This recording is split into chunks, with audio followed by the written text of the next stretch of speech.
ಇನ್ನು ಯಡಿಯೂರಪ್ಪ ವಿರುದ್ಧ ಪ್ರಾಸಿಕ್ಯೂಷನ್ಗೆ ಅನುಮತಿ ನೀಡಿ ಅಂತ ರಾಜ್ಯಪಾಲರಿಗೆ ಶಿಫಾರಸು ಮಾಡುವ ಕ್ಯಾಬಿನೆಟ್ ನಿರ್ಧಾರವನ್ನು ಬಿಜೆಪಿಯವರು ತೀವ್ರವಾಗಿ ಖಂಡಿಸಿದ್ದಾರೆ. ಇನ್ನು ವಿವಿಗಳ ವಿಚಾರದಲ್ಲಿ ರಾಜ್ಯಪಾಲರ ಅಧಿಕಾರಕ್ಕೆ ಕತ್ತರಿ ಹಾಕುವ ಸಂಪುಟ ನಿರ್ಧಾರವನ್ನು ಬಿಜೆಪಿ ವಿರೋಧ ಮಾಡಿದೆ. ಇದು ಸರ್ವಾಧಿಕಾರಿ ಧೋರಣೆ ಅಂತ ಕಿಡಿಕಾರಿದೆ. ಆದರೆ ಸಂಪುಟದ ನಿರ್ಣಯವನ್ನು ಸಚಿವ ಎಚ್ ಕೆ ಪಾಟೀಲ್ ಸಮರ್ಥಿಸಿಕೊಂಡಿದ್ದಾರೆ. ಯಾವ ಕೇಸನ್ನ ಇದು ತನಿಖೆಗೆ ಸೂಕ್ತ ಅಲ್ಲ ಅಂತ ಗವರ್ನರ್ ರಿಜೆಕ್ಟ್ ಮಾಡಿದ್ದಾರೆ. ಮತ್ತೆ ಅವರ ಹತ್ರನೇ ಅಪೀಲ್ ಮಾಡುವಂಥದ್ದು ಇದು ದ್ವೇಷದ ರಾಜಕಾರಣ ಅನ್ಸುತ್ತೆ. ಇಷ್ಟು ದ್ವೇಷ ಮಾಡುವಂತ ಒಂದು ಸರ್ಕಾರ ಕರ್ನಾಟಕದಲ್ಲಿ ಯಾವತ್ತೂ ಬಂದಿಲ್ಲ. ಆಂಧ್ರ ಪ್ರದೇಶದಲ್ಲೂ ಹಂಗೆ. ಯಡಿಯೂರಪ್ಪನವ್ರ ಮೇಲೆ ಕ್ಯಾಬಿನೆಟ್ ಸಭೆಯಲ್ಲಿ ಮತ್ತೆ ಮರುಪರಿಶೀಲನೆ ಆಗ್ಬೇಕು, ತನಿಖೆ ಆಗ್ಬೇಕು ಅನ್ನುವಂತ ಈ ಪ್ರಯತ್ನ ಮಾಡ್ತಿರೋದು ನಿಜಕ್ಕೂ ಖಂಡನೀಯ.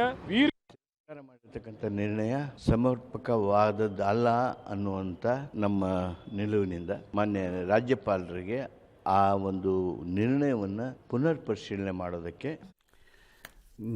ಆನೆ ನಡ್ಕೊಂಡು ಹೋಗುವಾಗ ಎಲ್ಲ ಅದರದ್ದೇ ದಾರಿ. ಅದನ್ನ ಯಾರು ಪ್ರಶ್ನೆ ಮಾಡಕ್ಕೆ ಎಲ್ಲಾನು ಸರಿ, ಎಲ್ಲಾನು ಸಮರ್ಥನೆ. ಇದೇ ಎಚ್ ಕೆ ಪಾಟೀಲ್ರು ಹಿಂದೆ ಎಲ್ಲ ಸಮರ್ಥನೆ. ಆಲ್ ರೈಟ್, ನಾನು ಒಂದೇ ಒಂದು ಕೇಳ್ತೀನಪ್ಪ ಎಚ್ ಕೆ ಪಾಟೀಲ್ರಿಗೆ, ಈ ಸುಲಭವಾಗಿ ಸಮರ್ಥನೆ ಮಾಡ್ತೀರಲ್ಲ ಕೂತ್ಕೊಂಡು. ನೀವು ಅದ್ಯಾವುದೋ ಫ್ಯಾಕ್ಟ್ರಿ ವಿಚಾರದಲ್ಲಿ ಕಾಗದ ಬರೆದವಾಗ ಪೋಣಿಸಿ ಎಲ್ಲರಿಗೂ ಕಾಟ ಕೊಟ್ರಲ್ಲ, ಈಗ ಅದ್ರದ್ದು ನಿರ್ಣಯ ಆದಮೇಲೆ ಏನಪ್ಪ ಸಮರ್ಥನೆ ಕೊಟ್ರಿ ನೀವು? ಒಂದು ಕೊಡಲಿಲ್ಲ. ಅಧಿಕಾರದಲ್ಲಿದ್ದಾಗ ಎಲ್ಲ ಸಮರ್ಥನೇನೆ, ಇಲ್ದಿದ್ದಾಗ ಅದು ಸರಿ ಇಲ್ಲ ಅಷ್ಟು. ಈ ಬಿ ಜೆ ಪಿಯವರ ಕಬಡ್ಡಿ ಮತ್ತು ಖೋಖೋ ಆಟ ಇದೆಯಲ್ಲ, ಲಜ್ಗೆಟ್ಟವ್ರದ್ದು, ಮುಖಕ್ಕೆ ಕ್ಯಾಕರ್ಸಿ ಥೂ ಅಂತ ಉಗಿದ್ರುವೆ ಇವ್ರಿಗೆ ಅವ್ರಿಗೆ ಗೊತ್ತೇ ಆಗ್ತಿಲ್ಲಪ್ಪ ಉಗ್ದಿದ್ದಾರೆ ಅಂತ. ಎಲ್ಲೋ ಮಳೆ ಹನಿ ಬೀಳ್ತಿದೆಯಲ್ಲ ಅನ್ಕೋತಿದ್ದಾರೆ. ಅವ್ರಿಗೆ ಗೊತ್ತೇ ಆಗ್ತಿಲ್ಲ. ಜನ ಕ್ಯಾಕರ್ಸ್ ಉಗಿದ್ರೆ ಅವ್ರಿಗೆ ಉಗಿತಾ ಇದ್ದಾರೆ ಅಂತ ಗೊತ್ತಾಗ್ತಿಲ್ಲ. ಏನ್ರಿ ಈ ಮಳೆ ಹನಿ ಬಿದ್ದಂಗೆ ಆಗ್ತಾ ಇದೆ ಅಂತ ಆ ಲೆವೆಲಲ್ಲಿ ಇದ್ದಾರೆ ಅವರು. ಅವ್ರು ಒಬ್ಬರ ಮೇಲೆ ಒಬ್ಬರಂತೆ. ಅದಾದ್ರು ರೇಣುಕಾಚಾರ್ಯ ಟೀಮ್ ಹೋಗ್ಬಿಟ್ಟು ಗಣೇಶನ ದರ್ಶನ ಮಾಡ್ಕೊಂಡ್ರಂತೆ. ಗಣೇಶ ಏನು ಮಾಡ್ತಾನಪ್ಪ? ವಿಘ್ನಗಳು ನೀವುಗಳೇ, ನೀವೇ ವಿಘ್ನಗಳು. ಅವನೇನು ವಿಘ್ನ ನಿವಾರಣೆ ಮಾಡ್ತಾನೆ ಪಾಪ? ಎಲ್ಲ ವಿಘ್ನಗಳು ನೀವೇ. ಯತ್ನಾಳು ಸೋನಿಯಾ ಗಾಂಧಿ ಏಜೆಂಟ್, ಅವರು ಅಡ್ಜಸ್ಟ್ಮೆಂಟ್ ಗಿರಾಕಿ ಅಂತ ಯತ್ನಾಳಿಗೆ ರೇಣುಕಾಚಾರ್ಯ ಬೈಕೊಂಡಿದ್ದಾರೆ. ಅವರು ಅದನ್ನು ತಳ್ಳಿ ಹಾಕಿಬಿಟ್ಟಿದ್ದಾರೆ. ಇವರು ಚಲವಾದಿ ನಾರಾಯಣ ಸ್ವಾಮಿಯವರು ಹೈಕಮಾಂಡ್ ಶಮನ ಮಾಡುತ್ತೆ ಅಂತಂದ್ರೆ